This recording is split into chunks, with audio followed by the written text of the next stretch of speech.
Sorry? So it looks like we don't have as many people interested in prostate as in breast and thyroid.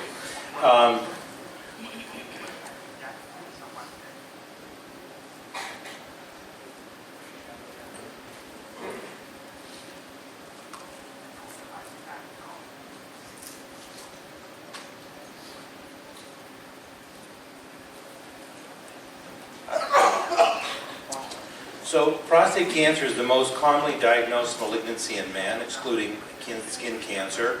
In the United States, there's almost 250,000 new cases every year. And the screening standard, at least in the United States, has been the digital rectal exam and PSA. And if there's an abnormality in these, they usually do a transrectal ultrasound, 12-core sextant biopsy without definite imaging guidance. And there's two major drawbacks to this. There's a substantial number of unnecessary biopsies with no or indolent cancer, and the false positive results are very common, greater than 50%, and 20% of prostate cancers will have a normal PSA. In the United States Preventive Task Force advised actually that PSA screening not be done because of the complications of a low-risk biopsy, the complications and the low risk and the low positive biopsy rate of prostate cancers. So multiparametric MRI is increasingly used for detection and staging of cancer, and we use it quite often. And while multiparametric MRI sensitivity is high, its specificity remains low. Conventional transrectal ultrasound has limited sensitivity and specificity. In contrast, ultrasound is being used, is currently under investigation. In the past we've used it and it hasn't worked very well, but with new software to analyze the time intensity curves, there's some literature that suggests we may do a better job. In elastography, both strain and shear wave have recently shown promise in detecting prostate cancer. So both strain and shear wave have been used to detect and characterize prostate lesions. The World Federation of Ultrasound and Medicine has provided guidelines for the use of both strain and shear wave for prostate elastography, and I'm just going to go over the key recommendations for that. So for strain, recommendation was technical recommendations for optimal acquisition should include minimal preload, not to push on the prostate. The focus zone should be placed in the far field of the region of interest. The field of view size should include the prostate capsule and some periprostatic tissue, but exclude the bladder. Recommendation 2 was it is better if an area of concern can be localized in the center of the field, and I think Dr. Christoph mentioned that in his first talk. Because you have a curved surface, you want to have the lesion in the center, so you're applying pressure appropriately at the lesion and not on the ends where you'll have different pressures. Recommendation 3, although several methods for interpreting strain of the prostate have been proposed, a uniformly accepted scoring system has not been established, and any of the proposed scoring systems can be used. Recommendation 4, the PIRAS lexicon terminology and lesion location should be used in reporting results. Recommendation 7, strain elastography should not be interpreted without considering the conventional B-mode findings. Recommendation 8, the addition of strain of the prostate can increase the prostate cancer detection rate, and we'll go over how to do that shortly. The addition of strain of the prostate increases the positive biopsy rate compared to that of truss. So using elastography to guide us to do our biopsies in the stiffest area does improve our rate of detection and increase the positive biopsy rate of prostate. Recommendation 10, strain elastography of the prostate is of limited value in the detection of small cancers and may miss carcinomas with a lower Gleason score. So in general, with strain, we cannot see cancers that are a centimeter or less. And Gleason scores 6 and less, it's very difficult for us to pick up. So the strain elastography is very good at picking up more aggressive cancers, Gleason 7, 8, or 9, and lesions that are above a centimeter. Recommendation 11, strain elastography targeted biopsy should always be performed with systemic biopsies. So in other words, you normally do your 12 sextant biopsies. You should still continue to do those and then do the guided ones to the areas of concern on the strain imaging. So you would do your normal 12 plus any addition of a lesion that you find. Recommendation 12, strain elastography cannot be used as a decision tool to rule out cancer without a biopsy. So in other words, a negative strain elastography of the prostate cannot be used to say the patient does not need a biopsy. They should still get their 12 sextant biopsies. Recommendation 19, the addition of strain imaging of the prostate can improve staging over that of truss alone. Recommendation 20, although strain elastography may detect capsular or extracapsular extension, strain of the prostate cannot exclude capsular extension or extracapsular extension. So in other words, we can't really grade the tumor extent of tumor invasion with elastography.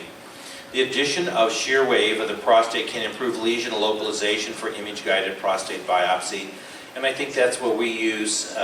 This is mostly to localize the lesion, and we tend to try to combine it with MR information and do an ultrasound-guided MR-fused biopsy where we biopsy both the MR abnormalities and the ultrasound elastography abnormalities in the same setting.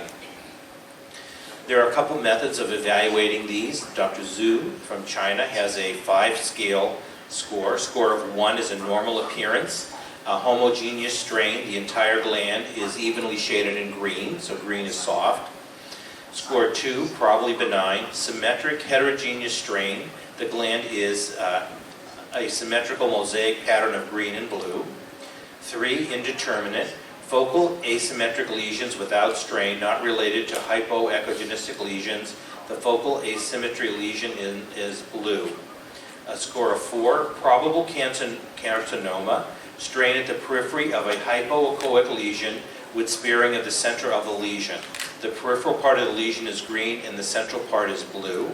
And 5, definitely carcinoma, no strain in the entire hypoechoic lesion or the surrounding area. The entire lesion is blue and stiff. And here is examples, and this is from the Wolfram Guideline paper, that the gland here is mostly green, and then we get a little bit of blue, and now we start seeing a very stiff area that has a hypoechoic area, a larger area here, and again, more blue with a little bit of green, and then a very stiff lesion. And you can see that the majority of these things that we're seeing are in the peripheral zone. And in our experience, we do really well in the peripheral zone, but in the transitional zone, we have some problems. There's another 5-point Innsbruck scale, which is a little bit different. A score of 1, no blue areas or star-like blue in the peripheral gland. A score of 2, mosaic or small symmetric blue areas bilaterally in the outer gland, and the blue area is less than 5 millimeters in diameter. 3, a small symmetric blue area in the outer gland greater than 5 millimeters. 4, asymmetric blue area in the outer gland, diameter of the blue greater than 5 millimeters, and asymmetric blue area in the outer gland which is greater than 50%. And again, some examples, and again you can see we go blue, and here you can start seeing we've got these dark blue stiff areas that are the cancer. And the more blue the lesion is, the higher the probability of having a prostate cancer. And again, you can see that we're looking mostly at the peripheral zone. If we go to shear wave, recommendation 27, an approximately stabilization time of 4 to 6 seconds is needed in shear wave elastography to obtain an optimal image. And this is really dealing with the supersonic system, which I think at the time of these guidelines was the only one that was really doing prostate shear wave. Recommendation 28, if the area of concern is at the edge of the image, rotating the probe to have the field of view in more central on the lesion is helpful. So very similar to strain, you want to adjust the probe so the lesion is centrally in the transducer. Recommendation 31, the mean stiffness value in the ROI should be reported. The ROI must be adequately placed. So in other words, we're going to look at the mean of the entire lesion when we give our cutoff values. Shear wave imaging should not be interpreted without considering the conventional B-mode imaging. Recommendation 37, a stiffness value of greater than 35 kPa is suggestive of a malignancy.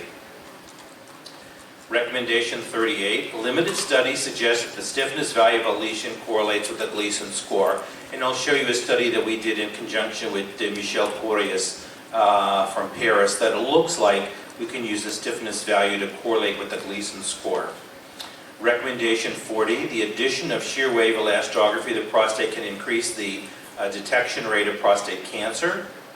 41, the addition of shear wave of prostate increases the positive biopsy rate compared to that of truss. So we do much better in finding these lesions with the elastography than standard ultrasound. Shear wave elastography targeted biopsy should always be performed with the standard systemic biopsy. So just as in strain, we recommend you do your normal 12 biopsies and then biopsy in addition anything that's abnormal on the elastography. Shear wave cannot be used as a detection tool to rule out cancer without a biopsy. So again, we can't really use this technology to prevent doing biopsies. The addition of shear wave elastography to the prostate can improve staging over truss. And although shear wave elastography can identify capsular or extracapsular extension, shear wave elastography of the prostate cannot exclude capsular or extracapsular extension. So we presented our single-site study of almost 300 biopsies where we used a supersonic 2D system, and these were our results. And we had cases that were benign, atypical cancer, acute, and chronic inflammation. And what was really interesting here is you can see that the cancers actually separated themselves very well from benign, atypical, as well as acute and chronic inflammation. And when we were using contrast ultrasound many years ago, our big problem was that both chronic and acute inflammation had very similar CUS patterns to cancer. It was very difficult to distinguish those, but that does not seem to be the case with shear wave elastography. There's been many studies looking at systemic biopsy to assess the dynamic performance per core or per patient. And here you can see the sensitivities, specificities, positive and negative predictive values. The first half of this is strain, the bottom half is shear wave. And I think you can see that the shear wave studies are all performing much better than the strain images. So I'd like to just go over the study that we did with Jean-Michel Corius from Paris. It was a prospective study for the diagnostic performance of real-time shear wave elastography and detection and characterizing prostate lesions in patients with high and or rising PSA or abnormal DSA, DRE, and this was published in 2015 in Radiology. And we performed the shear wave imaging using the supersonic imaging system, using their 12-3 endocavity rectal probe, and these were all done before the biopsy. The exam was performed by one of two radiologists with greater than 3 years experience. The patients were in the left lateral decubitus position. We made sure we did not apply much pressure with the probe. We used the penetration setting. The scale was set to a maximum of 70 to 90 kPa. The probe was held still for about 3 to 4 seconds for each measurement, and the entire gland was evaluated, and the maximum kPa stiffness values were documented. Transrectal ultrasound guided biopsies were performed with an 18-gauge TrueCut needle, a minimum of 12 biopsies with paramedial and lateral cords for each sexton. Additional cords were taken for suspicious areas with the locations documented. The Gleason score and prostate intraepithelial neoplasms recorded for each specimen, the length of each biopsy, and the length of the adenocarcinoma tissue was marked. So here's an example from our site where you can see a very stiff area where we did our measurements, which was 108 kilopascals. So one of the problems that we've had with the shear wave elastography is the central gland, the transitional zone where BPH occurs, was almost always very stiff, and it was very difficult for us to interpret that because almost everyone has a very stiff gland. So really we're only looking at the peripheral zone where about 70 to 75% of the cancers occur. And this is why we like to do this in conjunction with MR, because although we think we do really well in the peripheral zone, MR does really well in the central gland, so we can pick those lesions up. I will say that Supersonics has recently, instead of having this field of view, an entire field of view that will encompass the entire gland, and we can see these areas. And Dr. Corius, in his initial studies with that newer probe, shows that if you have one area that's much stiffer in the transitional zone, it's suggestive of a malignancy. An official study has not been done with that yet. So we had 184 patients, almost 12,000 biopsies. The positive biopsy rate of targeted biopsies was 40%, or 55 of 137, where if we just looked at our sextant biopsies, the positive rate was 15%. So almost 3 times more detection of cancers with the guided biopsies as opposed to the unguided biopsies. And again, they found the same cutoff value as our first study with 35 kilopascals, which corresponds to 3.42 meters per second to diagnose those.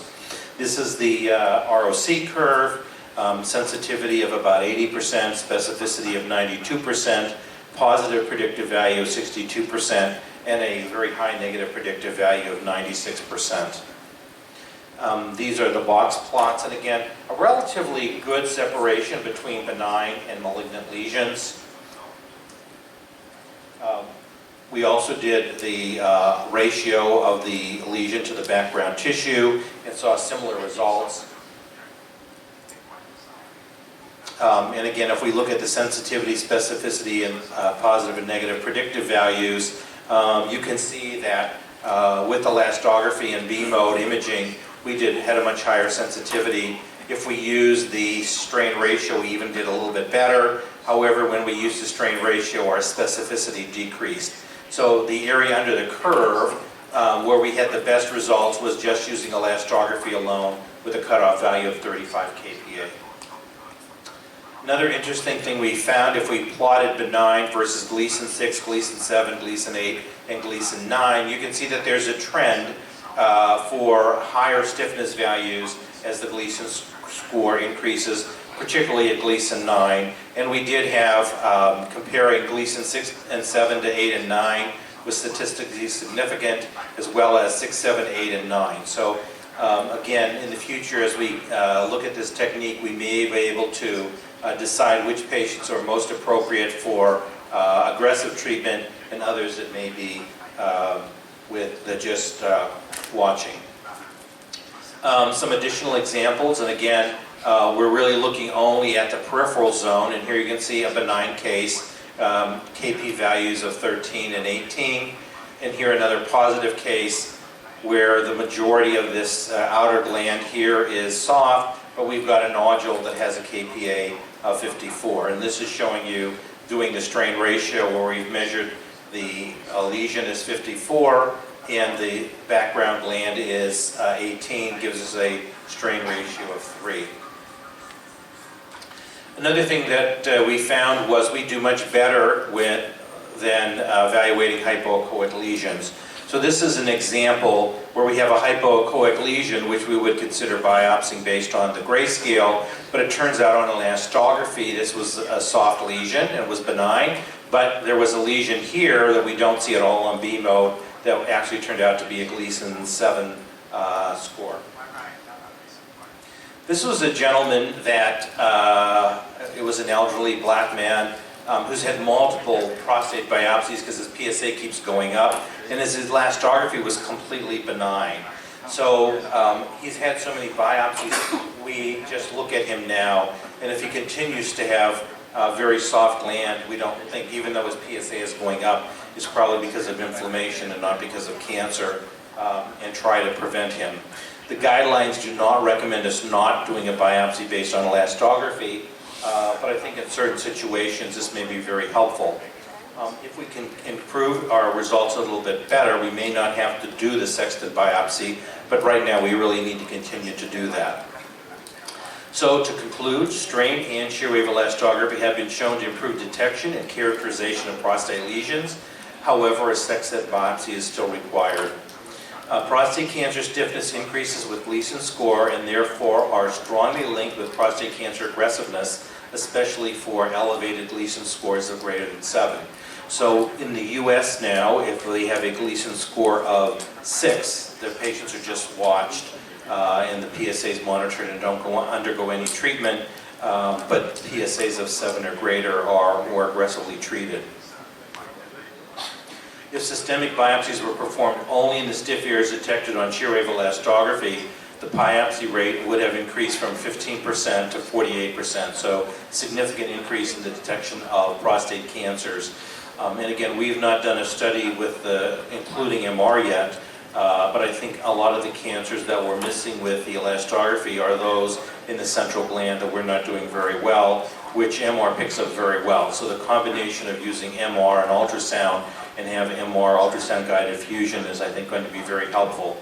And again, because it looks like the Gleason score is correlated with the stiffness value, again, we can guide our biopsies to the stiffest area of a lesion to hopefully get better correlation with the aggressiveness of the tumor and our core biopsy. And shear wave elastography may be helpful in decreasing the number of biopsies in the future thanks to its high negative predictive value, which is greater than 99%.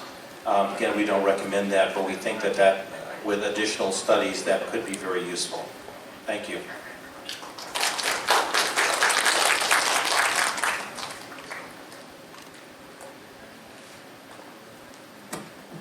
Thank you so much for the interesting presentation of Professor Ba. The next topic, we would like to invite the Professor Christopher Distris present the topic, the future of elastography and ultrasound and new application.